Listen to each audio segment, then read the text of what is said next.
Calendar. Anem a crear un esdeveniment. Per crear un esdeveniment, el primer que hem de fer és accedir al calendari i venir a dalt, a la part superior esquerra, on posa Crea, i clicar de manera que se'ns obri la finestreta i puguem triar el que volem fer. En aquest cas anem a fer un esdeveniment. Si clico damunt d'esdeveniment, se m'obrirà una finestreta.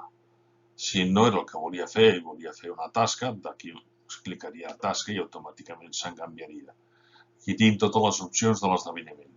Afegir-hi un títol, puc triar el dia i l'hora i la zona horària, i si es repeteix o no es repeteix al llarg del temps.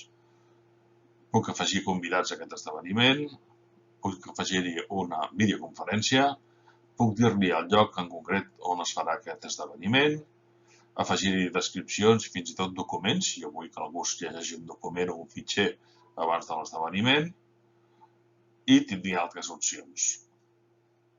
En aquest cas, hem escrit la Google, que seria una classe de lab, els divendres de 3 a 5 de la tarda. No seria tot el dia, podria dir-li que fos tot el dia, podria dir que repetís, podria cercar una hora, si tingués moltes hores ocupades, aquesta em diria que està ocupada, podria cercar una hora lliure i podria acabar d'omplir. Un cop ho he fet, marco adreça i automàticament se m'ha creat l'esdeveniment. Si jo volgués desfer això que acabo de fer, durant uns segons Google m'ho permet. Si no hi posa temps, jo podria eliminar aquest esdeveniment també. Veient que surt una línia vermella, aquesta és l'hora en què ens trobem en aquest moment de fer aquest esdeveniment, el divendres 29 a la tarda.